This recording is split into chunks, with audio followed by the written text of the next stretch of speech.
할렐루야. 주의로 찬양 예배 오신 성도님들 환영하고 축복합니다. 이 시간 우리를 사랑의 공동체로 묶어주신 하나님 앞에 함께 박수치면서 힘차게 찬양하겠습니다.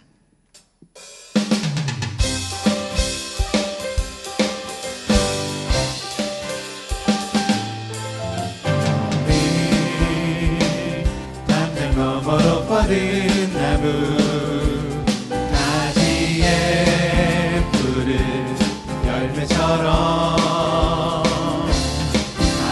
하나님의 귀한 축복이 삶에 가득히 넘쳐날 거야.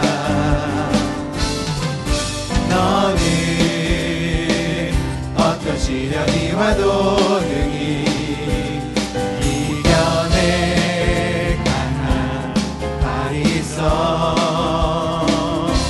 전능하신 하나님께서 너와 언제나 함께 하시니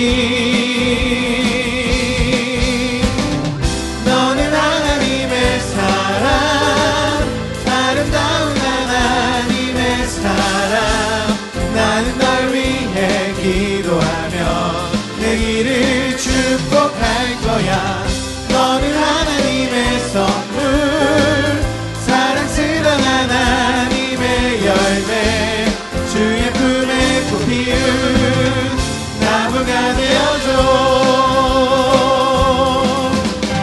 아름다운 마음들이 모여서 주의 은혜 나누며 예수님을 따라 사랑해야지. 우리 서로 사랑해.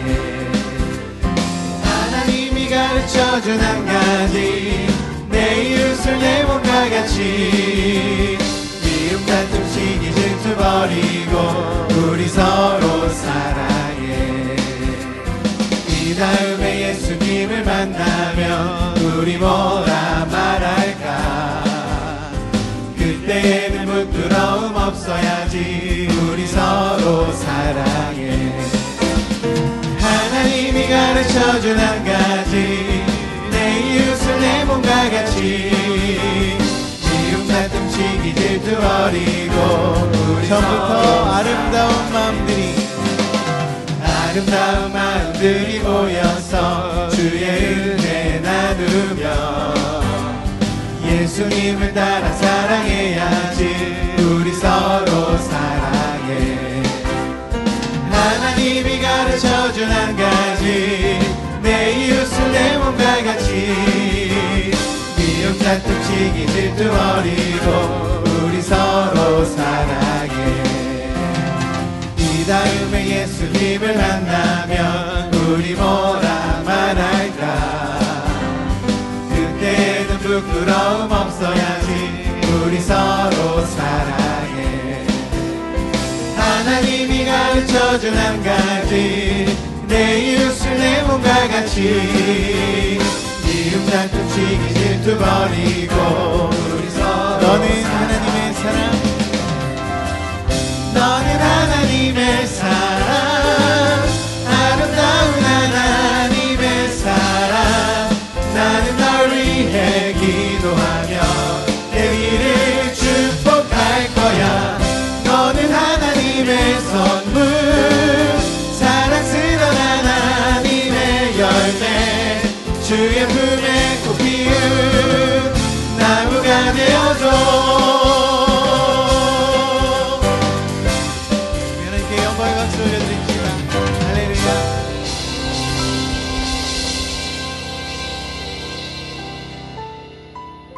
하나님께서 우리에게 사랑의 공동체 가정을 허락하여 주신 것처럼 우리 교회를 또 사랑의 공동체로 부르셨는 줄 믿습니다. 지금 우리가 함께 하나님 섬기겠다는 한 마음 가지고 함께 이 찬양 하나님 앞에 올려드리겠습니다.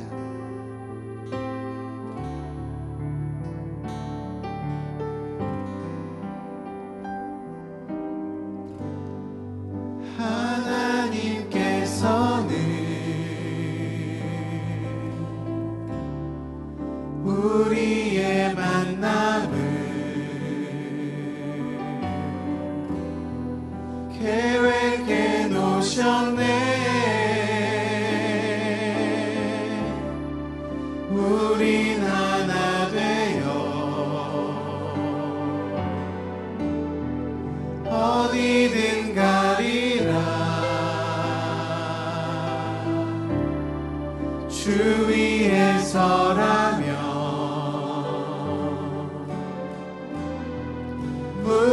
무엇이든 하리라. 당신과 함께. 하나님께서는 우리의 만남을 계획해 놓으셨네. 우린 하나 되어 어디든 가리라. 주 위에 서라면 무엇이든 하리라. 당신과 함께.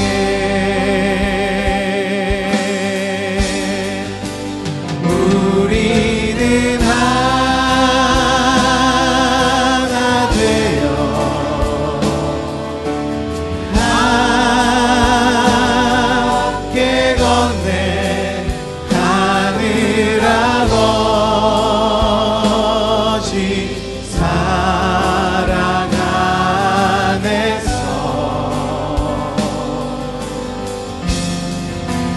우리는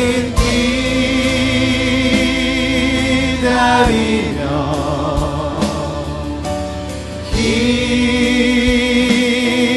기도하네. 우리의 삶에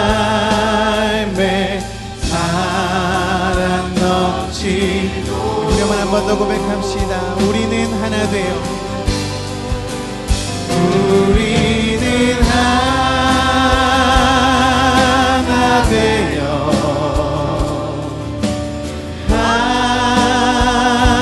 함께 건네 하늘 아버지 사랑 안에서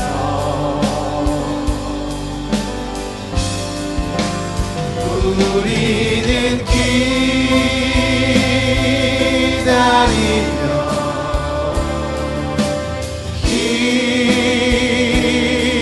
기도하네. 우리의 삶에 사랑 넘치도록.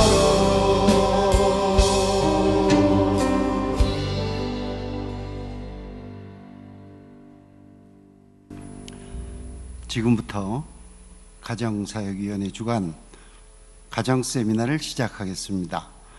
가정사역위원회 부위원장이신 이성영 안수집사님 나오셔서 기도하신 후에 마리아 찬양대 찬양이 있겠습니다.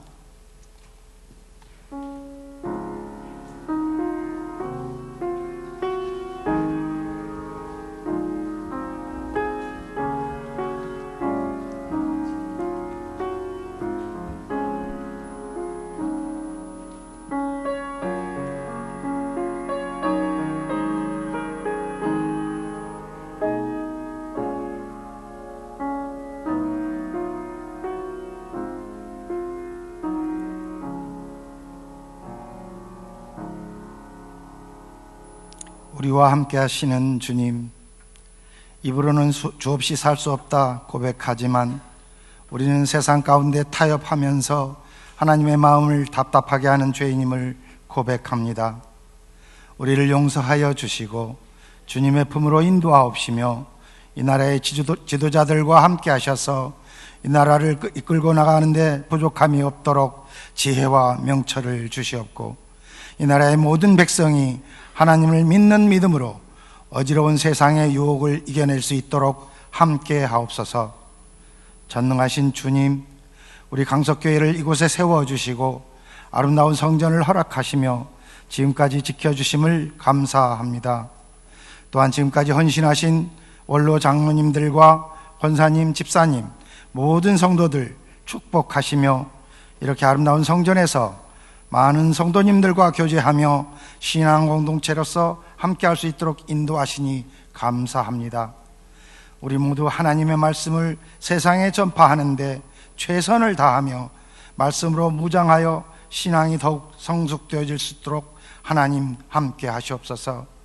특별히 기도하옵기는 이덕한 담임 목사님과 부목사님, 전도사님 말씀으로 무장케 하시고 우리 성도들에게 성령 충만한 하나님의 말씀을 선포할 수 있도록 주님께서 함께 하옵시며, 각 기관이 함께 하사 기관마다 기도 제목을 들어주시고 부흥케 하심으로 우리 강석교회가 더욱 부흥 발전할 수 있도록 주님께서 함께 하옵시며, 영아 유치부에서부터 청년부에 이르기까지 하나님을 바르게 하는 교육기관이 되도록 인도하시며, 수고하시는 교육기관 교역자와 부서장 그리고 선생님들과 함께 하셔서 주신 사명 잘 감당할 수 있도록 함께 하옵소서. 오늘은 가정 세미나로 하나님께 예배드립니다. 참여하는 가정마다 평안하게 도와주시오며, 말씀 들고 서시는 전예령 박사님 성령 충만함으로 하나님의 말씀을 전하실 때에 우리 성도들 가정마다 은혜 충만한 귀한 시간 될 수 있도록 함께 하시고, 우리는 믿음 붙잡고 세상에 담대하게 나아가 승리할 수 있도록 도와주시옵소서. 오늘 이른 아침부터 지금 오후 예배까지 정성껏 드린 예배를 받아주시며 마리아 찬양대의 찬양을 받아주시고, 여기 모인 모든 성도들 가정과 개인의 간절한 기도 제목을 들어주시옵소서. 늘 우리와 동행하여 함께 하실 줄 믿사오며 우리를 사랑하시는 예수 그리스도의 이름으로 기도합니다. 아멘.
오늘 강사님은 토론토 대학 교육 철학 박사이시고 서울신대 강사이신 전혜령 교수님입니다.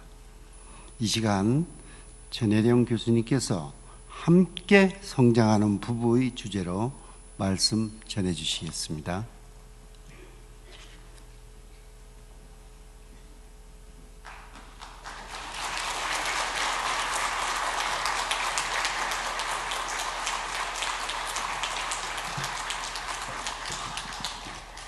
너무 찬양이 좋아서 찬양을 듣고 이제 피나레 같아서 집에 가야 되나 그런 생각을 했습니다.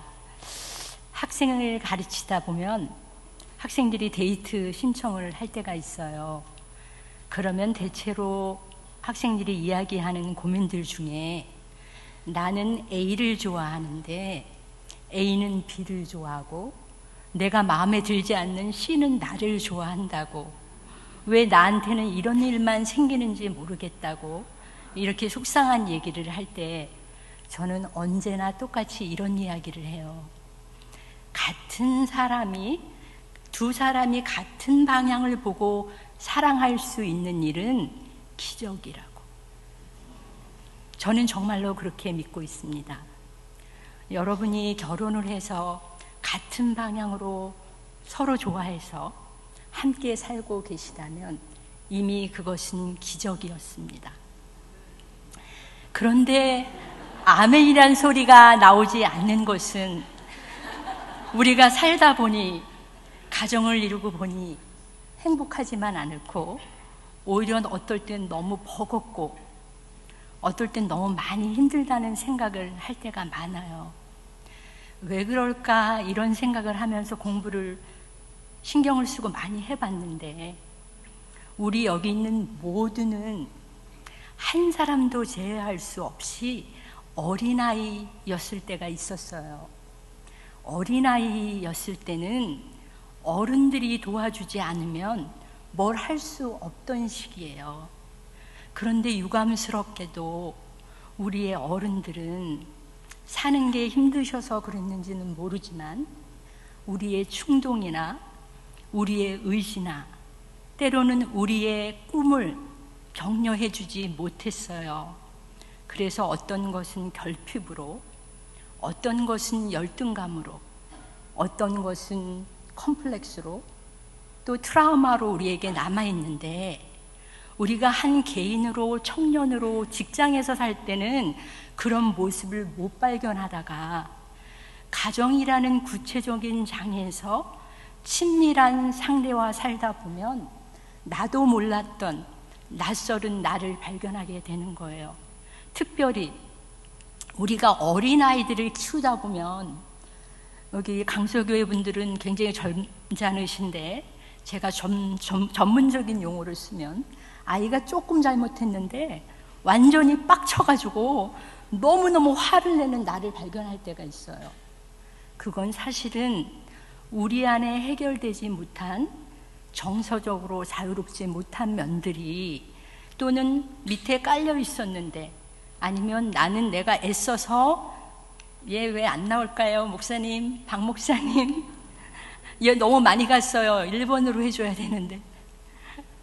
애써 내 과거를 지우고 싶었지만, 내 고다음 장, 애써 지우고 싶었지만 내 안에 내 어렸을 적에 내가 가졌던 해결되지 않은 문제가 그렇게 나타나는 거예요. 그래서 혹시 이 교회에 친척이 있으시면 오해하지 말고 들으시는데, 요즘에 저는 한국에서 TV만 틀면 오땡땡 박사님 나오시는 걸 보면서 저 사람들은 저기 가서 되는 게 아닌데 교회에 와야 되는데, 그런 생각을 많이 하거든요. 왜냐하면 우리가 어렸을 적부터 가졌던 열등감, 컴플렉스, 정서적인 약점, 어떤 부분에 힘든 것이 내 나이만큼, 내가 70이면 한 60년 이렇게 묵은 내 안에 있는 아픔인데, 이게 어떤 박사님을 한 번 만나고 감기약 처방받듯 한 번 처방받고 이런다고 해결될 일이 아니거든요. 그러면 어떻게 해결될까요? 저는 그 해결 방법을 우리가 참 좋아하는 누가복음 24장 13절에서 25절의 말씀, 엠마오 마을로 가는 두 제자, 그 말씀에서 저는 그 답을 찾아요. 예루살렘에서 엠마오라는 길은 25리 길이에요. 저는 그 25리 길이 우리의 인생의 길이라고 저는 자주 생각해요. 엠마오의 두 제자는 그 예루살렘에서 엠마오로 가는 25리 길 동안 마치 천리길처럼 살면서 도저히 경험 못했던 창피함, 비참함, 처절함, 우울함, 고통스러움, 회한, 화, 분노, 이런 마음을 가지고 엠마오 마을로 걸어가잖아요. 근데 그 엠마오 마을로 가는 그 길에 누가 있었어요? 우리 어린이들은 대답하는데 누가 같이 있었죠? 예수님이 같이 계셨어요. 실제로 캐나다에 있는, 저는 캐나다에서 토론토 대학을 나왔는데 여러분이 별로 들어보시지 못한 학교지만 몬트리올에 있는 맥길이라는 유니버시티도 아주 좋은 학교예요. 근데 그 학교에 신경외과 선생님이신 팬필드 박사님이 신경을 수술하다 보니 신경의 어떤 부위를 건드리니 그 사람의 과거가 파노라마처럼 나오더래요. 그 얘기는 과학적으로 무슨 얘기를 하는 거냐면, 우리가 의식을 하던 안 하던 가끔씩 내가 전문용어로 찐따짓을 하는 이유는 내 안에 내 과거가, 내 아픈 상처가 기억으로 어딘가 내재되어 있었기 때문에 그런다는 거예요. 그럼 다른 말로 말하면 우리의 과거는 우리 안에 지금 현존해 있고, 우리에게 복음은 예수님이 우리 안에 현존해 계세요. 엠마오 마을과 같은 그 예루살렘에서 엠마오로 가는 25리 길 같은 길을 우리가 걸어가고 있지만, 우리는 우리가 선택하지 않았던 우리의 환경과 여러 가지 이유 때문에 우리 안에 자유롭지 못한 정서가 있지만, 그 기억과 상처가 현존하듯이 예수님이 우리 안에 현존해 계세요. 그래서 어떻게 해결을 하냐면, 그렇게 오땡땡 박사님 같은 분을 만나는 일도 좋겠지만 쉬지 말고 기도할 때만 그 문제는 해결이 된다고 저는 믿어요. 그래서 배우자와 부모와 교회 어른이 되시기 전에 먼저 우리는 우리의 문제를, 우리의 어려움을 극복하는 어른이 되어야 돼요. 저는 그렇게 믿어요. 어른이 되어야 돼요. 그럼 어떤 어른이 되어야 될까요? 저는 1994년에 캐나다 토론토로 유학을 갔어요. 저는 미국의 프린스턴으로 유학을 가기로 돼 있었는데 남편이 목사라고 미국 대사관에서 비자를 안 줬어요. 그래서 캐나다로 유학을 갔는데, 저는 캐나다로 유학 가기 전 27, 28살까지 제가 가지고 있던, 제가 어떤 어른인가에 대한 정체성은 딱 두 가지였어요. 저는 행복하고 자신감 있는 어른이었는데, 그런 어른이 될 수 있었던 이유는 공부를 잘했기 때문이에요. 또 하나, 돈이 많았기 때문이에요. 유학을 간다고 하면 큰 돈의 통장을 넣어주시는 부모님이 계셨기 때문이에요. 그게 제 정체성이었어요. 근데 제가 비행기를 타고 14시간을 타고 캐나다 토론토 대학에 가보니 10명의 박사과정 학생 중에 저만 외국인 학생이었는데, 저는 꼴찌도 그냥 꼴찌가 아니라 운동장을 반바퀴는 떨어져 있는 지진아였어요. 그러면 공부를 잘하는 제가 저일까요? 운동장 반바퀴가 떨어진 제가 저일까요? 또 하나, 제가 태어나고 제가 자란 서울, 한국에서는 1960년, 70년, 80년, 90대에서는 돈이 많은 사람을 억만장자라고 불렀어요. 지금은 아니지만. 근데 저는 저희 부모님이 통장에 1억을 넣어주셨어요. 그래서 저는 그게 제 자존감이었고, 저는 부자라고 생각했고, 그래서 행복했어요. 근데 1997년이 됐더니 어느 날 아침에 1억이라는 돈은 3,700만 원이라는 가치로 떨어졌어요. 그래서 저는 돈 많고 자신감 있고 행복했던 사람이었는데 1년 박사과정 학비를 내고 1년 집값을 내면 요즘 애들이 하는 말로 개거지가 되는 상황이 되었어요. 그러면 돈 많은 제가 저일까요? 돈이 없는 제가 저일까요? 저는 그럼 어떤 어른일까요? 그런 시간들을 보내면서 깨달았어요. 아, 나는 내 어릴 적 문제를 해결해야 한 어른인가 동시에 우리의 정체성은, 여러분은 크리스찬 어른이에요. 돈 많은 어른, 돈 많은 남편, 돈 없는 남편, 똑똑한 아내, 무식한 아내, 이게 절대적인 우리의 정체성이 아니고 우리의 정체성은 성도인 아내예요.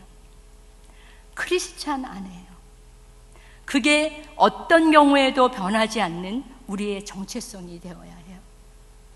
그러면 성도인 우리, 크리스찬인 우리는 어떤 어른이 될 수 있을까요? 크리스찬이란 말은, 처음에 크리스찬이란 말을 사용한 곳은 안디옥 교회에서였는데, 사도 바울이 나중에 고린도 교회, 고린도 1장 아마 1절에서 4절에도 나오고 골로새서에도 나오는데 이렇게 얘기하잖아요. 예수 그리스도의 이름으로 성도된 너희에게 하나님의 은혜와 평강이 함께할지어다. 공부를 수석하고 아니면 공부를 꼴찌하고, 꼴찌도 그냥 꼴찌하는 게 아니라 운동장 반바퀴가 떨어져서 꼴찌하던지 간에, 돈이 많던 돈이 없던 간에 어떻게 한다고요? 하나님의 은혜가 나와 함께 하심을 확실히 믿는 거예요. 그렇게 확실히 믿을 때 어떻게 할 수 있어요? 범사에 감사할 수 있는 거예요. 범사에 감사할 수 있는 거예요. 그래서 저는 오늘 여러분에게 한 숟갈 더 떠서, 요즘에 우리가 핸드폰만 써도 2년에 한 번, 3년에 한 번 업데이트를 하시잖아요. 그래서 저는 강석교회 성도 여러분들은 그냥 크리스찬 말고 성숙한 크리스찬이 되었으면 좋겠어요. 멋진 크리스찬이 되었으면 좋겠어요. 그래서 성숙한 크리스찬이란 이야기를 하기 전에 반대로, 여러분은 모두 성숙한 크리스찬이시고 또 우리는 계속 그리스도의 장성한 분량으로 성장할 것인데, 그러기 전에 그렇지 않은 사람의 특징, 혹시 여러분이 조금 걸리시면 난 더 열심히 노력해야겠구나, 이렇게 생각하시면 돼요. 성숙하지 못한 크리스찬은 특징이 매사에 부정적이에요. 성숙하지 못한 크리스찬은 남에게 무례해요. 친절하지 않아요. 양보할 줄 모르고 타협할 줄 몰라요. 무엇보다 남의 말을 듣지 않아요. 남의 말을 경청하지 않아요. 혹시 내가 살짝 요 바운더리에 들어요 이런 분 계시면 발을 한번 살짝 들어보세요. 그럼 우리 함께 노력. 저도 사실 발을 지금 들었거든요. 안 보이시죠? 손 들으면 보일까 봐요. 그래서 그렇다면 우리 모두는 우리의 삶의 목표가 성숙한 크리스찬인데, 그 성숙한 크리스찬이 되기 위해 필요한 요소를 제가 4가지로 좀 나누어서 여러분을 위해, 강의를 위해 준비했습니다. 첫째, 성숙한 크리스찬은 언제나 소망 가운데 사는 거예요. 근데 우리가 소망을 가질 수 있는 이유는, 오늘 내가 참 후졌고, 오늘 내 배우자가 너무 초라해 보이고 마음에 안 들고 너무 힘든 상황에도 우리가 소망을 가질 수 있는 근거는, 말이 앞뒤가 안 맞는 것 같이 들릴지 모르지만 우리는 불완전하시지만 우리의 주님이 완전하신 분임을 믿기 때문에 소망을 가질 수 있는 거예요.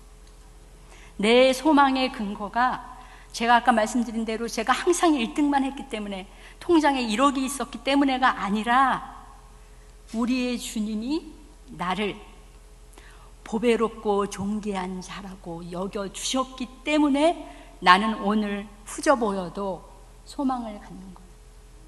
나는 오늘 내 남편이 마음에 안 들어도 또 하나의 열매를 기대하시며 내 배우자와 나를 한 가정으로 묶으신 걸 믿기 때문에 소망을 갖는 거예요.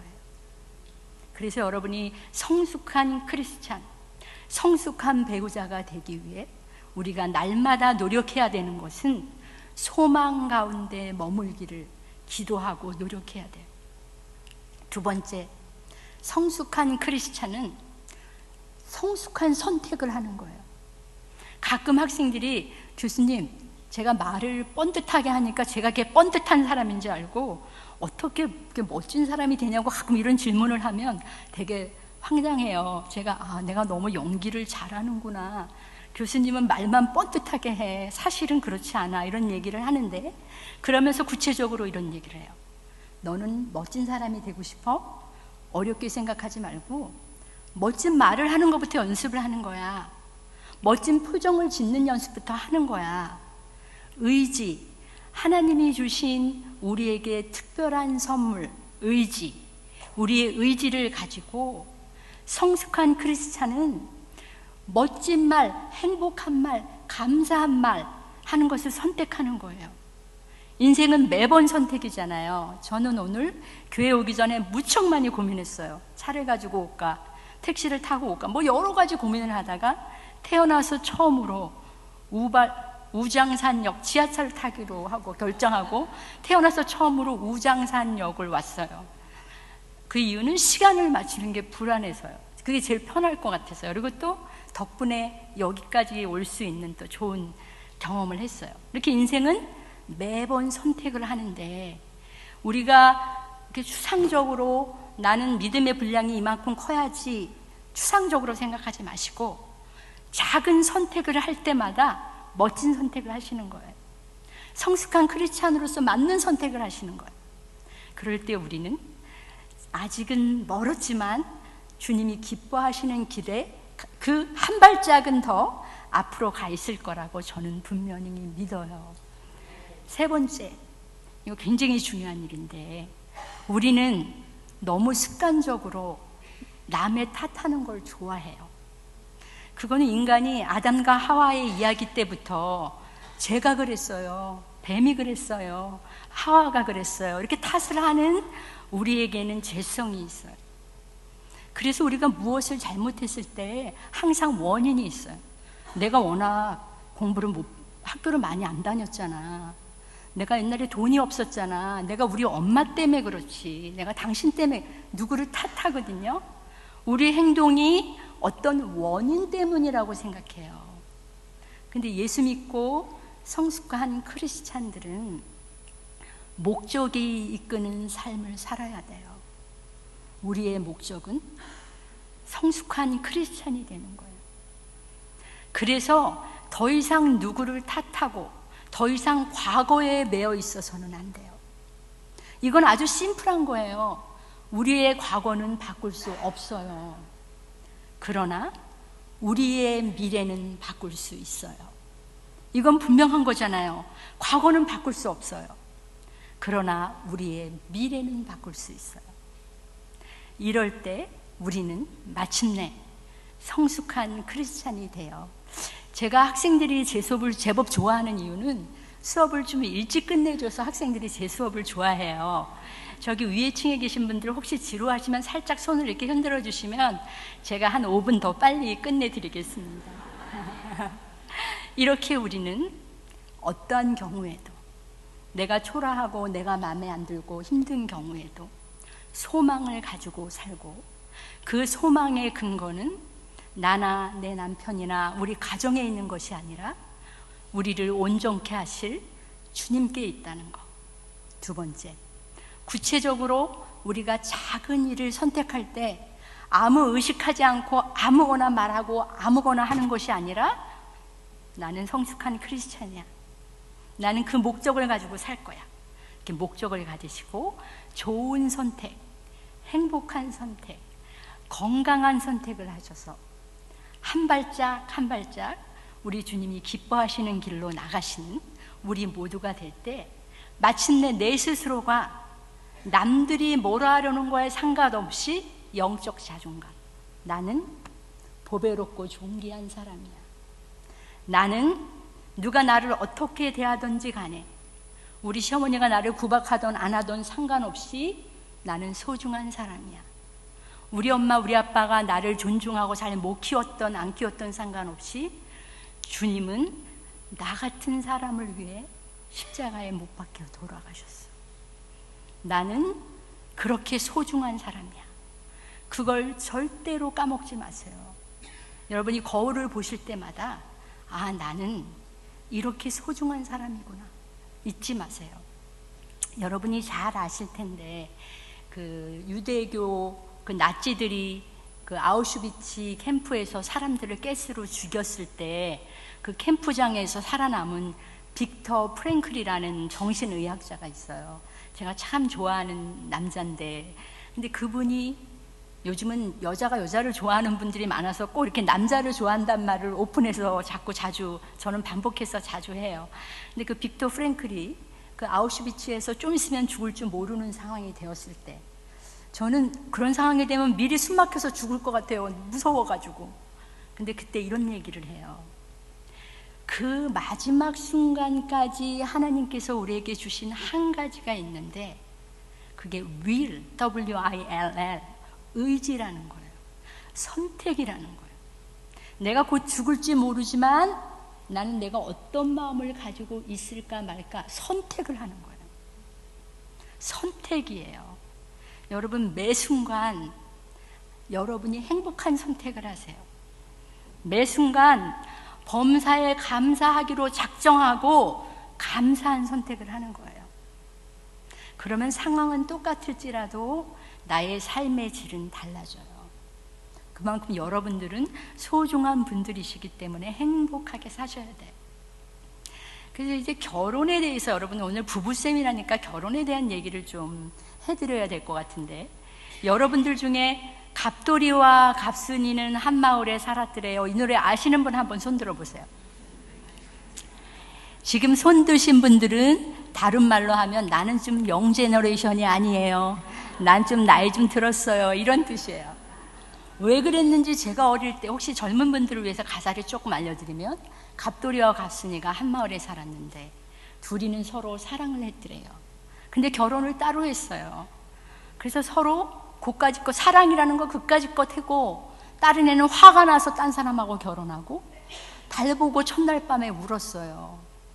근데 한국은 왜 그런지 이런 노래를 학교에서도 막 박수 치면서 부르고 건전가요처럼 학교에서도 막 이런 노래를 뭐 갑순이와 막 이렇게, 저는 왜 그랬는지 모르겠어요. 하나님이 가장 축복으로 가장 아름다운 장소로 가정을 허락하셨는데 옛날 분들은 사랑을 고까짓 것이라고 하고 화가 나서 결혼을 하고 이렇게 우리는 어렸을 때 교육을 받았거든요. 근데 또 심지어 요즘에 아주 젊은, 지금 제 눈에 아주 젊어 보이는 분들이 엄청 많으신데 이 젊은 분들은 심지어 너무 똑똑해서, 요새 젊은 사람들은 너무 똑똑해요. 혹시 부모님들, 제가 부모 교육을 많이 다니는데 항상 얘기해요. 엄마라고 아빠라고 나이 많이 들었다고 애들보다 많이 안다고 생각하는 건 100% 틀린 거예요. 왜냐하면 우리는 옛날에 태어나서 울잖아요. 그럼 엄마가 젖을 물려줬잖아요. 근데 조금 더 젊은 제너레이션은 울으면 엄마가 우유병을 물려줬거든요. 근데 요즘 애들 울으면 엄마가 뭐 집어줘요? 핸드폰. 요즘에 애들 울으면 핸드폰 주잖아요. 그 얘기는 여러분 핸드폰에는 수백만의 박사님들이 다 들어있잖아요. 그 우리 애들은 그때부터 그 동영상과 정보를 갖고 있어요. 그래서 젊은 세대들은 이렇게 말해요. 교수님, 전 결혼 안 할 거예요.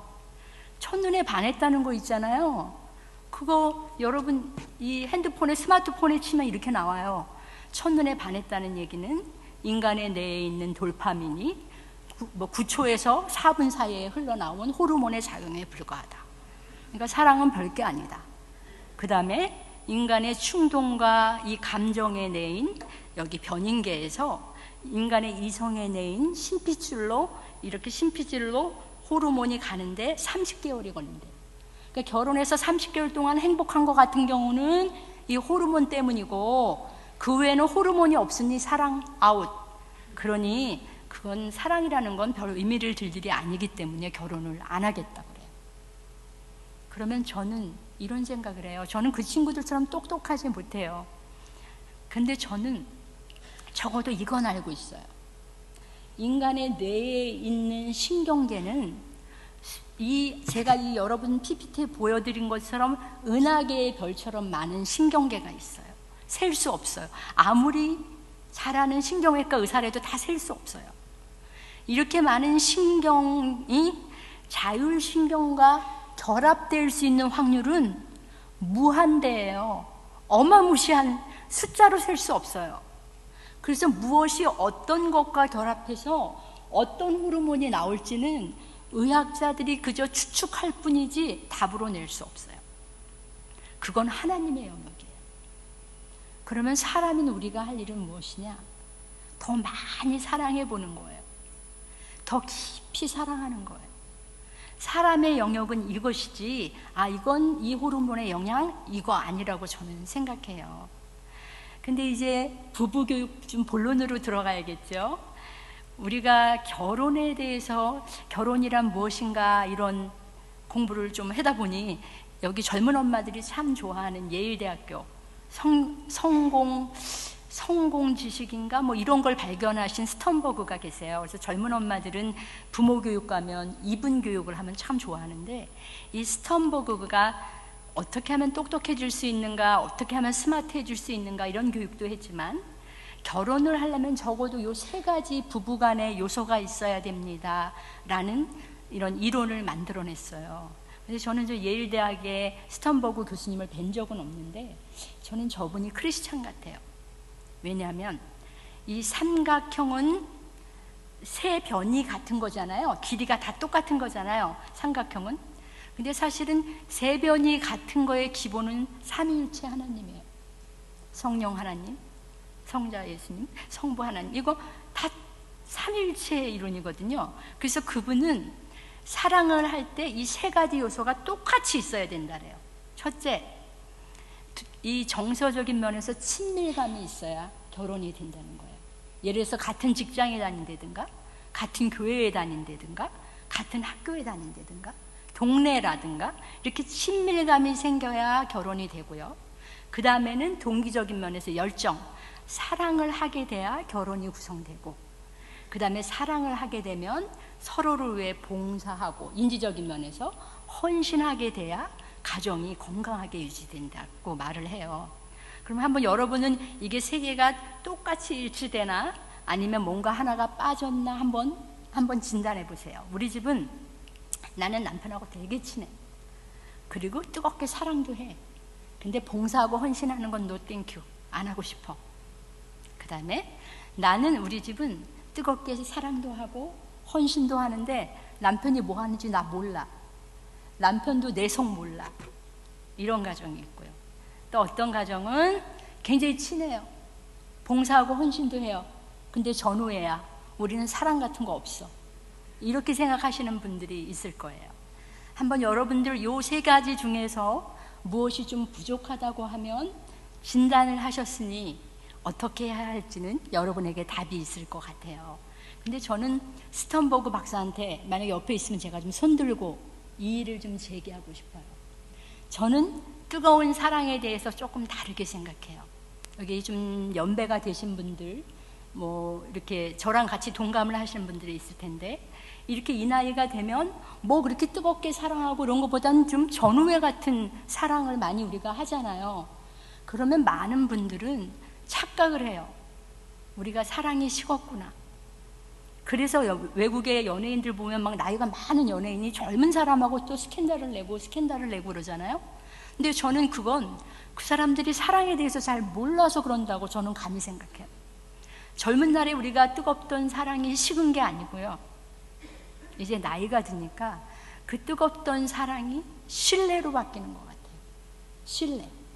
막 뜨겁게 막 사랑하고 손만 닿아도 좋고 이랬던 건 없는데 그 사람에 대한 신뢰가 깊어지는 것 같아요.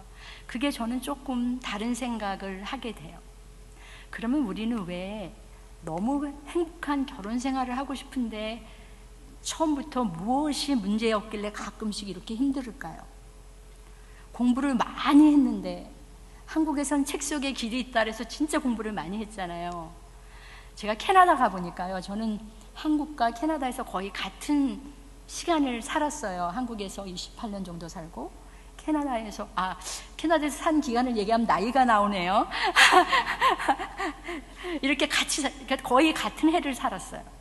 근데 캐나다 가보니까 캐나다는 여러분 미국하고 딱 이렇게 붙어 있어요. 말하자면 미국이 서울이라면 캐나다는 뭐 한 인천, 부천 정도 이렇게 붙어 있어요. 근데 캐나다 가보니까 미국하고 캐나다 사람들이 정말 무식해요. 아까 성가님 너무 찬양을 잘 하시던데 제가 뭐 산타 마리아 이런 노래 뭐 나와서 부르면 깜짝 놀라갖고 너 음악 전공했니? 그래요. 그런 사람들은 그런 거 하나도 몰라요. 우리 중학교, 고등학교 때 음악 시간에 불렀던 노래 이런 거 하나도 몰라요. 근데 제가 가서 보니까 그 사람들은 그런 거 하나도 몰라도 굉장히 행복하게 살아요. 우리는 무슨 직업을 가질 것인가에 대해서는 공부를 진짜 많이 했어요.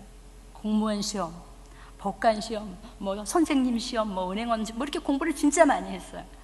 근데 행복한, 존경받는, 행복한, 건강한, 따뜻한, 정말 중요한 인성교육을 우리는 받지 못했어요. 그래서 결혼이라는 중대사도 교육을 받지 않아서 결혼 전에는 뭘 엄청 많이 준비해요. 옛날에 뭐 함도 하고 뭐 예단도 하고 뭐 우리 옛날에 막 그런 거 했잖아요. 요새는 물론 안 하겠지만. 그래서 어떻게 생각했냐면 결혼만 하면 끝, 이제 준비 다 끝이니까 해피엔딩 이렇게 생각했어요. 근데 사실은 그때부터 시작이잖아요. 그때부터 노력해야 되는데 또 그러다 보니 결혼하고 바로 어떻게 해요? 아기를 갖잖아요. 우리 옛날엔 성교육 같은 것도 잘 못 받았잖아요. 그래서 저는 공개적으로 망신스러운 말씀을 좀 드리면 저는 결혼하자마자 아기를 가졌거든요. 그래서 바로 유학을 못 가고 1년 있다 갔는데 저희 친정어머니가 너는 대학원까지 나온 애가 남자랑 여자랑 결혼해서 같이 자면 아기 갖는 것도 몰랐냐? 그러면서 막 혼내키시는 거예요. 이제 모든 스케줄이 늦어지면서. 그러니까 저는 이렇게 무지했었거든요. 그런 생각을 미처 못했어요. 이렇게 우리가 아무 준비 없이 결혼을 한 거예요. 준비 없이, 물론 뭐 아파트도 준비하시고 뭐 농도 사시고 냉장고도 사셨겠지만 나와 다른 사람이랑 살 거라는 준비를 하지 않았기 때문에 준비 안 된 상태에서 배우자가 되다 보니 괜히 고집을 부리거나 심통을 부리거나 아니면 무조건 배우자한테 의지하려고 하거나 뭐 이렇게 대도 않게 기싸움을 한다든가 뭐 이렇게 저렇게 우리가 원하는 해피 라이프를 사는 게 쉽지 않은 거예요. 또 하나, 결혼에 대해서 우리가 굉장히 오해하고 있는 것 중에 하나가요. 여러분도 그렇고 저도 드라마를 너무 많이 봤어요. 드라마에서 보면 다 너무너무 막 장밋빛 너무 행복하잖아요. 근데 저는 결혼은 동등한 공동체라고 생각하지 않아요. 저는 우리 같은 이기적인 인간들의 모임은 이 공동체, 두 사람 이상의 모임이 유지하려면 반드시 희생이 따른다고 생각해요. 그래서 결혼해서 내가 이만큼 희생했고 네가 이만큼 희생했어 이걸 세기 시작하면 그 가정은 행복할 수가 없어요. 결혼은 동등한 공동체가 아니에요. 교회도 저는 마찬가지라고 생각해요. 우리 같은 죄인들이 용서는 받았지만 죄인이라 이기적인 공동체가 유지되려면 누군가 하나님께서 주신 달란트로 어떤 부분에 대해서는 희생해야 돼요. 그래야 그 공동체가 유지돼요. 저는 가끔 제 주변에는 결혼 안 하신 분들이 많아요. 저는 그 학회에 있는 교수님, 여자 교수님들은 대체로 결혼을 안 하셨고요. 또 여자 목사님들도 대체로 결혼을 안 하셨어요. 그래서 저한테 저를 좋게 말한다고 하시는 말씀인데 전 박사님은 목회자랑 결혼을 안 했으면 지금쯤 뭐 이런 얘기를 하세요. 근데 저는 그렇게 생각하지 않아요. 그것이 무엇이었든지 간에 내가 가는 길이 내 몫이에요. 저는 그렇게 생각해요. 설령 나랑 잘 안 맞는 배우자라고 해도 나랑 사는 사람이 내 배우자예요. 물론 잘못된 만남도 있고 내가 아무리 노력해도 안 되는 분이 계시죠. 그런 경우는 예외이겠지만 지금 내가 사는 이 길이 내 몫이라고 저는 생각해요. 그래서 혹시 젊은 부부들 계시다면 저울로 네가 더 희생하나 내가 더 손해보나 이런 거 하지 마시고 이게 내 길이다, 내 몫이다, 내 몫을 어떻게 감당할 것인지를 생각하면서 살면 참 좋겠다, 그런 생각을 하고요. 그 다음에 세 번째, 우리가 결혼에 대해서 한국 분들이 굉장히 오해하는 게 하나 있는데, 여러분께 잠깐 퀴즈를 낼게요. 졸리실까봐. 물론 너무 잘 듣고 계시지만, 결혼한 부부, 결혼한 지 2주 된 부부와 결혼한 지 2달 된 부부와 결혼한 지 2년 된 부부와 결혼한 지 20년 된 4쌍의 부부를 불렀어요. 나이별로 나눠가지고요. 그래서 아내는 이 방에, 남편은 이 방에 놓고 실험을 했대요, 상담 심리학자가. 그러면 누가 제일 배우자에 대해서 잘 알을까요? 2주, 2년, 2달, 20년. 20년일 것 같죠? 근데 답은 2주예요. 왜 그런지 아세요? 결혼한 지 2주밖에 안 되는 부부는 묻는 거예요. 여보, 오늘 당신 누나네 집에 놀러 가려는데 당신 누나는 뭐 좋아해? 여보, 나 치킨 시키려고 그러는데 자기는 치킨을 반반 좋아해? 이렇게 묻는 거예요. 근데 우리는 같은 집에 산다는 이유로, 우리 새끼를 서로 너무 사랑한다는 이유로 서로가 너무 잘 아는 줄 알아. 말 안 해도 안다고 생각을 하는 거야. 근데 우리가 아는 건 피상적인 거예요. 몰라요. 나도 나를 모르는데 어떻게 남편이 나를 알고 어떻게 부인이 나를 알겠어요. 저는 교회에서 30, 40대를 사역하는데 30, 40대 젊은이들이 가끔 불평해요. 아, 교수님 진짜 우리 남편 너무 이상해요. 진짜 왜 그러는지 모르겠어요. 이런 얘기 하거든요. 그럼 제가 이래요. 사실은 박 집사는 지도 지가 왜 그러는지 모를 거야. 또는 우리 시어머니 진짜 이상해요. 선물 사다 주면 사다 준다고 뭐라 그러고요. 안 사다 주면 또 안 사다 준다고 뭐라 그래요. 저는 그럼 이렇게 말해요. 사실 나도 그래. 우리는 우리 마음을 별로 물어본 적이 없어서 나도 그래. 사주면 또 사줘서 미안하고 안 사주면 안 사줘서 섭섭해. 나도 내 마음을 잘 몰라. 근데 말 안 하면 어떻게 알아요? 말을 해야 알아요. 근데 우리가 말을 안 하고도 알 거라고 생각을 하니까 섭섭하고 남편이 옆에 있어도 외롭고 힘든 거예요. 그러면 어떻게 말을 해야 될까요? 말하는 연습을 해야 해요. 말은 정말로 중요한 일인데, 지금 여러분이 보시고 있는 이 그림은 여러분이 잘 아시는 이솝우화의 여우와 두루미의 이야기예요. 맛있는 음식을 넣는데 여우는 그 병에 들은 걸 먹을 수가 없어요. 근데 사실은 남편과 아내가, 저는 제 남편과 34년을 살았는데도 전혀 다른 얘기를 할 때가 있어요. 심지어 며칠 전에 저 남편하고 되게 기분 나빠서 싸웠는데, 제가 오늘도 그렇고 이번 달이 계속 특강이 있어요. 그래서 제가 원피스를 하나 사려고 남편하고 갔어요. 근데 요즘에 제가 좀 살이 쪘어요. 그래서 옷을 딱 입었는데 점원이 고객님 한 사이즈 큰 거 입으셔야겠습니다 이러는 거예요. 그 말을 굉장히 기분이 나빠갖고 그냥 못 들은 척하고 집에 가려고 막 나왔어요. 근데 제 남편이 눈치 없이 여보 한 사이즈 큰 거 입으면 된대잖아 이렇게 말을 하는 거예요. 그래갖고 제가 못 들은 척하고 이제 가방을 들고 지하 주차장에 내왔는데 또 그러는 거예요. 여보 당신 아까 못 들었지? 한 사이즈 큰 거 있대잖아. 그래서 아무 말도 안 했어요. 그 집에 왔어요. 그래갖고 밥을 차려주는데 기분 좋지 않게 밥을 차려주고, 나중에 그날은 말을 안 했죠. 나중에 여보 나 그거 다 알아들었는데 나 그거 기분 나빠서 그런 거야 이렇게 설명해 줬거든요. 근데 여러분 잠깐만 멈춰서, 여러분은 여러분의 아내나 여러분의 남편에게 말할 때 어떤 톤으로, 어떤 표정으로, 어떤 말투로 말하시나요? 오늘 집에 가셔서 한번 보세요. 내가 남편에게 어떻게 하나.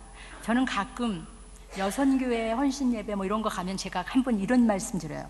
혹시 남편한테 말하실 때 담임 목사님께 말씀드리는 말투와 눈빛과 톤으로 말해주시면 어떨까요? 영어로 why not? 왜 안 돼요? 남편은 나에게 충분히 신뢰받고 감사받아야 될 사람이에요. 또 남자분들은 자기가 정말로 존중하고 좋아하는 사람을 보는 눈빛으로, 말투로 아내에게 말씀해 주셔야 되죠. 왜요? 그게 하나님이 우리에게 하신 명령이에요. 존중하고 감사하고 이해하고 들어주고. 그래서 여러분, 눈빛, 저한테 지금 보내주시는 이 따뜻한 눈빛, 그리고 부드러운 말투, 이 전 세계에 있는 이 모든 종족 중에서요, 지적질, 바가지, 잔소리, 이걸 제일 싫어하는 두 종족이 있어요. 뭔지 혹시 아세요? 두 종족? 청개구리와 사람. 청개구리와 사람은 지적질과 잔소리와 바가지를 제일 싫어해요. 근데 우리가 그걸 하고 있잖아요. 그래서 여러분, 요거 오늘 모든 강의를 다 잊어버리셔도 이 그림은 꼭 머리에 꼭 기억하셨으면 좋겠어요. 제가 어떤 수업을 해도 이 그림은 학생들에게 꼭 보여주는, 제가 정말 좋아하는 그림이에요.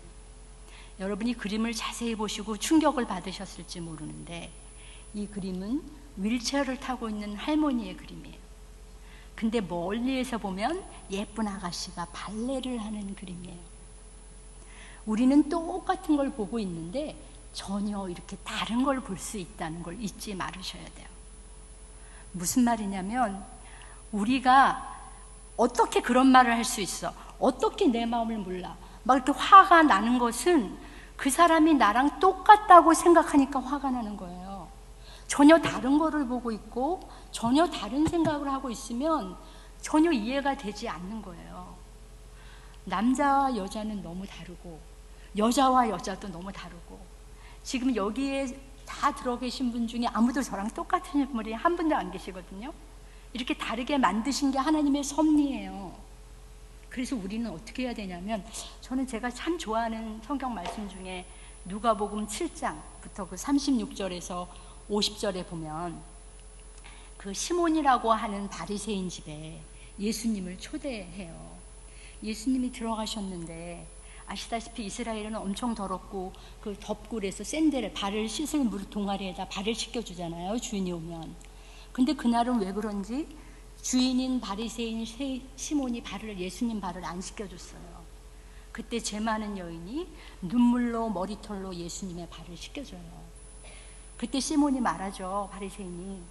예수님이 저 죄인의 눈물과 머리털로 발을 씻기고 있는 사람이 누군지 알으면 저렇게 계시면 안 되는데 왜 저러지? 뭐 이런 식의 불평을 하고 있단 말이에요. 그때 예수님이 말씀하세요.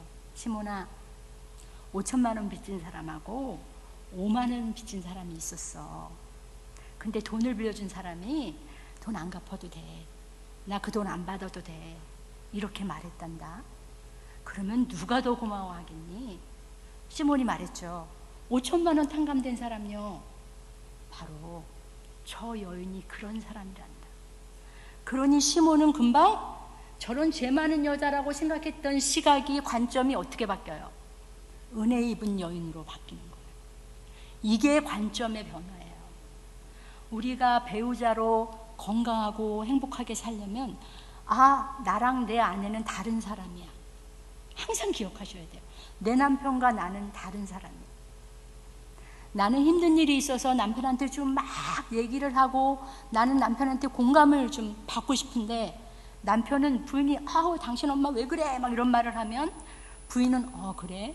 진짜 당신 용해. 어떻게 우리 엄마를 이렇게 견뎌주니 고마워. 이 말을 듣고 싶은데 남편은 당신은 왜 이렇게 무능해?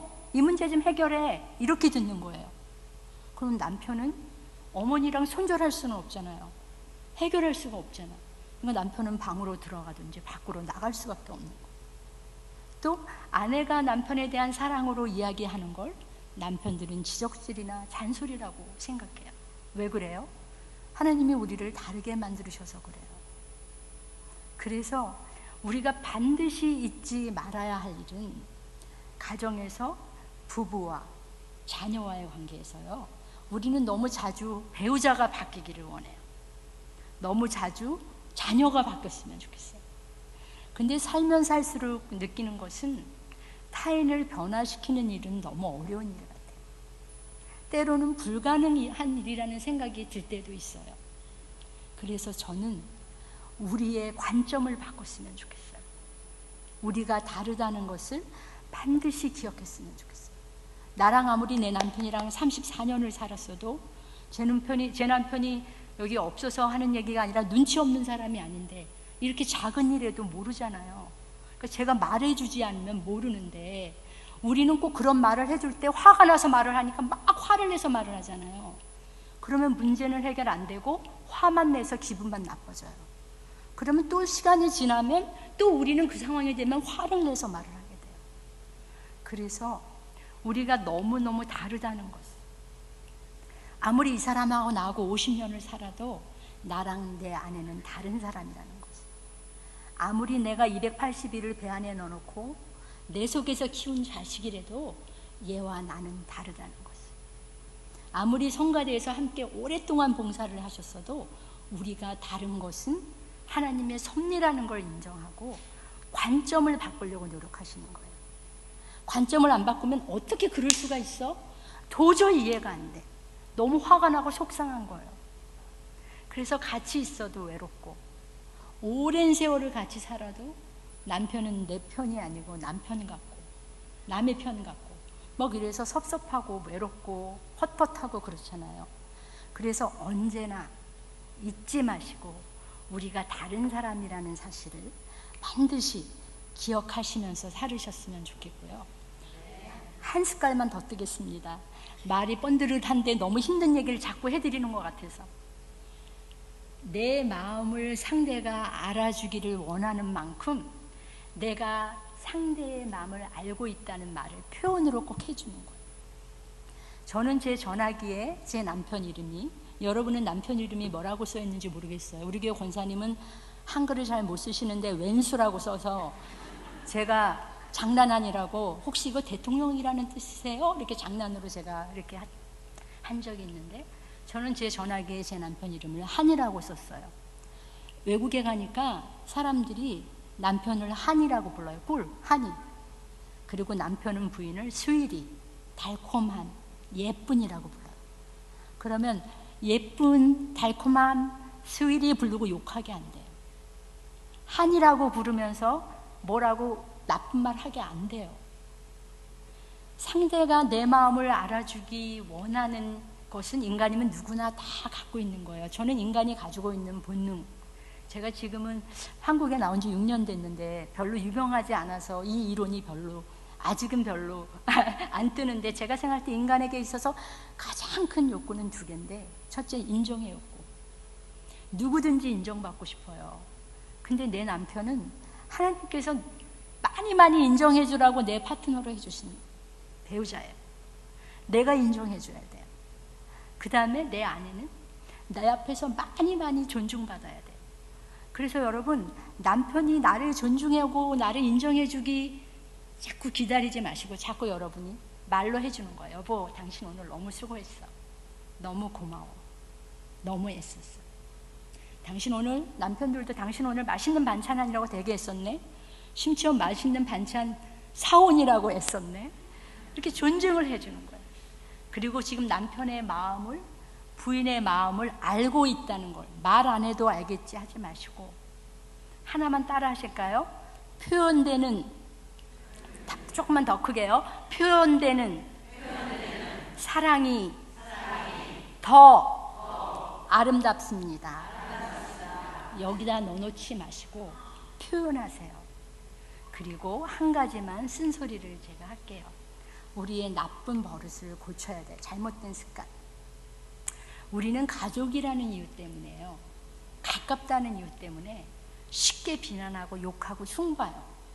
심지어 어떤 사람들은 자기 친구 모임에 가서 아니면 시댁에 가서 친정에 가서 배우자를 흉보고 비난하고 막 그래요. 또 존중하고 사랑하라고 파트너로 만드셨는데 내 배우자 말은 경시해. 그냥 그런가 보다 가볍게 여겨. 말해도 그냥 들은 둥 마는 둥 해. 심지어 무시해요. 또 하나, 진짜 이건 중요한 건데 우리가 아무리 오래 같은 집에 살아도요, 지키고 싶은 체면이 있어요.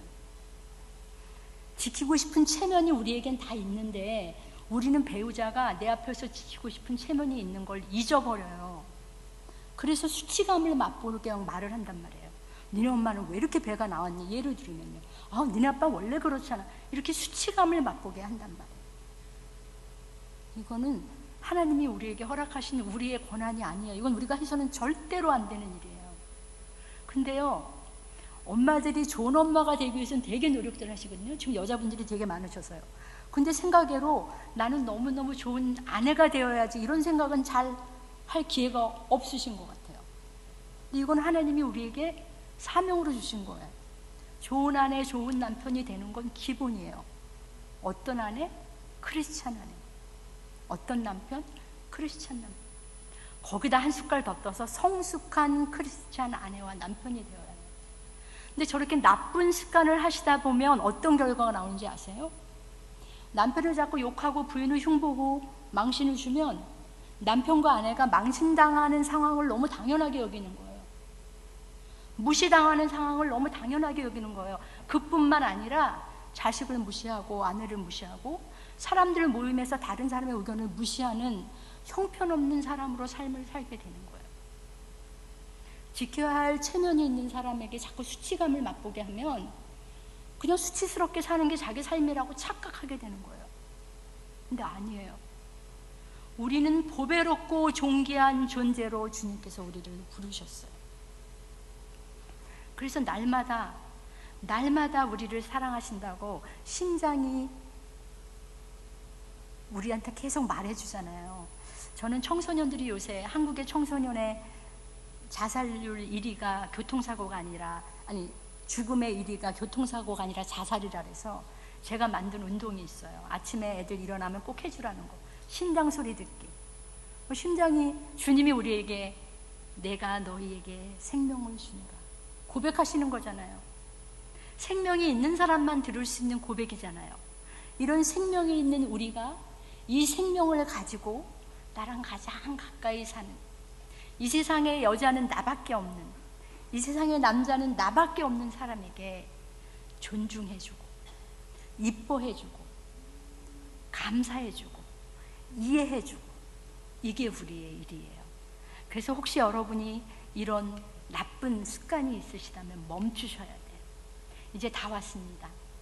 여러분, 제가 영어로 썼어요. 좀 잘난 척을 하려고 쓴 게 아니고요. 여러분 직장 같은 데 가면 왜 어디 무슨 예약을 하고 난 다음에 예약이 다 잘 됐나 확인하는 걸 컨펌 한다 그러잖아요. 한국말로 적당한 표현이 없어서요. 저걸 성당에서는 세례를 주고 난 다음에 세례자로 잘 살았나라고 확인하는 걸 컨퍼메이션, 견진성사라고 부르더라고요. 근데 저는 부부가 서로 양쪽이 거울이라는 생각을 해요. 제 아들이, 제가 좀 잘난 척을 한번 좀 할게요. 제 아들이 돈을 잘 벌어요. 제 아들이 뉴욕에서 그 전 미국 대통령, 오바마 대통령이 일했던 로펌에서 일하는 변호사인데 돈을 잘 벌어요. 그래서 한 번씩 엄청 비싼 명품 옷이랑 가방 같은 걸 선물로 저한테 보내요. 그럼 제가 너무 좋잖아요. 왜 그렇게 막 좋은 거 입고 좋은 거 들으면 마치 제가 그런 사람처럼, 마치 제가 명품이 된 것처럼 막 기분이 좋잖아요. 근데 안 그런 척하고 제가 이렇게 말해요. 이건 뭐를 샀어? 이런 거 안 해도 되는데, 이래요. 그럼 제 아들이 하는 말이 있어요. Mom, you deserve it. 엄마는 그런 걸 입을 만한 충분히 자격이 돼. 엄마한테 깔맞춤이야. 이런 말을 하면 날아갈 것처럼 기분이 좋아요. 무슨 말씀이시냐? 여러분의 배우자가 여러분이 열심히 날마다 그리스도의 장성한 분량에 이르기 위해서 우리의 몸은 늙지만 멋진 크리스찬으로 성숙하셔서 여러분을 볼 때, 나는 이렇게 멋진 사람의 깔맞춤 배우자야. 이 사람이 내 남편이야. 이 사람이 내 아내야. 이렇게 되도록 우리는 노력해야 돼요. 남편이, 아내가 내가 거울이 되어서 나를 보고 나 때문에 너무 행복하도록 나를 계속 성장시켜야 돼요. 동시에 동전의 양면 같아서 동시에 내가, 내 배우자가 더 멋진 사람이 될 수 있도록 응원해 주는 거예요. 기도해 주는 거예요. 위로해 주는 거예요. 혼자는 할 수 없기에 같이 하라고 하나님께서 우리에게 배우자를 선택하신 거예요. 그래서 여러분, 배우자 안에 있는 하나님의 형상을 믿음의 눈으로 보시고 응원하셔서 서로 서로에게 좋은 거울이 되는 우리가 되었으면 참 좋겠다, 그런 생각을 해봐요. 이제 마지막으로 제 얘기를 좀 하고 오늘 강의를 마치려고 해요. 저는 2017년 제 남편이 7월 달에 식도암 판정을 받았어요. 그래서 캐나다에서 살다가 식도암 수술을 하러 삼성병원에 왔어요. 그래서 남편이 식도와 위를 잘라내는 큰 수술을 했어요. 수술을 하니까 제 남편이 키가 174에 72kg이었는데 수술을 딱 하고 나오니까 50kg으로 바뀌었더라고요. 근데 숨을 진짜 천천히 쉬는데 숨을 쉬는 것만 해도 너무너무 감사해요. 그 다음에 방구를 며칠 있다 껴줬는데 방구 껴준 게 너무너무 고마워요. 그리고 일주일 후에 화장실을 가서 2시간 만에 똥을 넣었는데 그게 너무너무 고마웠어요. 그리고 한 6개월은 소주잔으로 흰죽밖에 못 먹어서 흰죽을 소주잔으로, 제가 서울신학대학에서 이제 제가 한국에 와서 이제 서울신학대학에 연락을 하고 강의를 주셔서 서울신학대학 밑에다 집을 얻고 남편을 간병했는데 소주잔으로 흰죽을 제가 이렇게 만들어서 주면 흰죽을 먹는 거예요. 그게 되면 된장, 아욱죽, 잣죽, 전복죽 이렇게 하다가 밥을 먹게 됐을 때는 너무너무 좋았어요. 그리고 김치찌개를 먹는 날은 울면서 기도했어요. 지금은 양복을 입고 교회 갈 때는 말로 할 수 없게 감격스러워요. 힘이 나서 코를 골 때는 너무 좋아요. 여러분, 이 세상에 아무것도 우연이나 당연한 건 없어요. 혹시 여러분 중에 오늘 같이 교회에 나와서 예배 드릴 수 있는 남편이 있으시다면, 아내가 있으시다면 여러분은 축복이고 기적이에요. 또 이제 집에 가셔서 여러분을 맞이할 배우자가 있으시다면, 아니면 배우자가 없는데도 나는 두 사람의 목을 하고 계시다면, 이렇게 건강해서 복된 자리에 나올 수 있다면 이건 또 우리가 감사할 기적이에요. 지금까지 우리가 살아온 날들이 기적이듯이 앞으로 우리가 살아갈 날들은 기적이에요. 근데 그 기적을 여러분이 더 좋은, 더 행복한, 더 감사한 크리스찬으로서, 성숙한 기독교인으로서 쉬지 말고 기도하시면서 감당하셔서 범사에 감사하는 우리 강석교회 모든 어른들이 되시기를 지원하면서 오늘 강의를 마치려고 합니다. 잘 들어주셔서 감사합니다.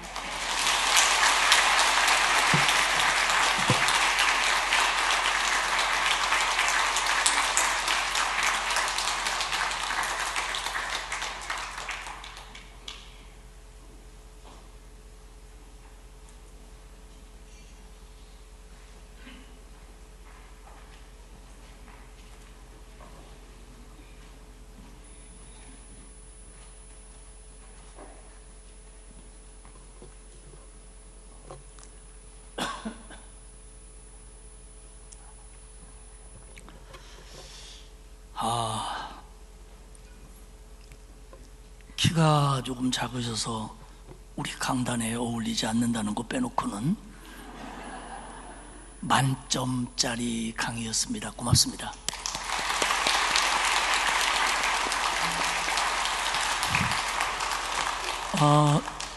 제가 참 아끼는 똑똑한 후배 목사님이 한 분 계신데, 그분이 저에게 이 교수님을 모시면 성도들이 참 후회 없는 강의를 들을 수 있을 거다, 이렇게 얘기를 해주셔서 웬만한 사람 같으면 저분의 강의를 검색해보고 얼굴도 보고 그랬을 텐데, 저는 순진한 사람이라 그래, 그러면 모셔야지 그래가지고 일찍부터 예약을 해서 사실 메뚜기도 한철이라고 이런 강의가 5월 달에 많으시거든요. 그런데 우리는 일찍 예약을 해서 모실 수 있습니다.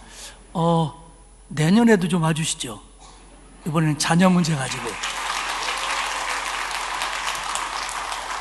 부부 강의도 하시고 이제 자녀들과의 강의도 하신다고 제가 들었는데, 박 목사님 내년 스케줄 체크하셔서 내년 5월 셋째 주일입니다. 예, 그래서 자녀 강의, 제가 그때까지 담임 목사로 있는 한 모시도록 하겠습니다. 고맙습니다. 다시 한번 감사를 드리고요. 저도 많은 은혜와 도전을 받았습니다. 다음 주일은 기관의 날입니다. 여러분들 기억해 주시고요. 가정사역위원회에서 70세 이상 성도 가정에 선물을 드리고 있습니다. 아직 수령하지 않은 분들은 받아가 주시기를 바라고요. 오늘 오후 4시에 지방의 장로회 원래에 있고요. 내일 말고 그 다음 주 월요일이 대체 공휴일인데 지방의 남전도에서 운동회를 한다고 그래요. 그래서 뭐 아이들 어른 뭐 이렇게 하고 도시락도 주고 한다는데 요즘에 그런 일에 좀 참여도가 떨어지거든요. 그러나 우리 교회는 좀 많이들 참여해서 실내에서 하니까 얼굴도 안 탑니다. 선크림 안 발라도 되고, 그러니까 정말 많이 참여하시길 바라고, 화요일부터 목요일까지 교단 총회가 있습니다. 은혜스러운 총회가 되도록 여러분 기도해 주시기를 바랍니다. 기도하겠습니다. 하나님 감사합니다. 가정의 달을 우리에게 허락하시고, 또 오늘 오후에는 하나님이 귀 쓰시는 박사님을 보내주셔서 우리를 돌아보게 하고 깨닫게 하고 또 생각하게 하고 다짐하게 하시니 고맙습니다. 주신 말씀이 우리 마음밭에 새겨져서 정말 가정 속에서 부부 간에 부모 자식 간에 정말 유익한 말씀들로 되살아날 수 있도록 도와 주옵소서. 또 우리 박사님 여러 교회에 가셔서 또 여러 단체들 앞에서 강의하실 때에 하나님이 붙들어 주시어서 하나님의 감동을 듣는 이들에게 잘 전하실 수 있도록 은혜 베풀어 주옵소서.